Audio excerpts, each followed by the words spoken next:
আসলে আমরা যে উদ্দেশ্যে এখানে করতেছি এটা তো আসলেই মানে নতুন প্রজন্মকে এটা একটা উৎসাহিত করা বা উজ্জীবিত করা। যাই হোক, একসময় তো আমরা মোটামুটি সব জায়গাতেই বা সব বাড়িতেই মোটামুটি খেলাধুলা একটা হইতো, কিন্তু আস্তে আস্তে এগুলো হারায় যেতেছে।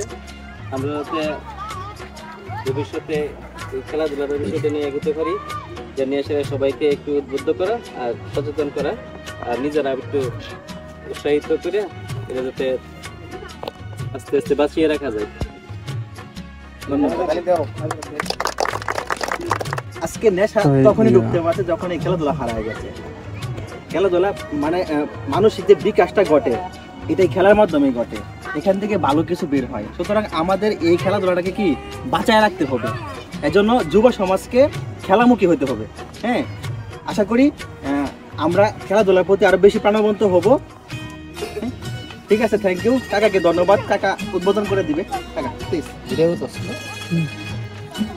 একজনের সাথে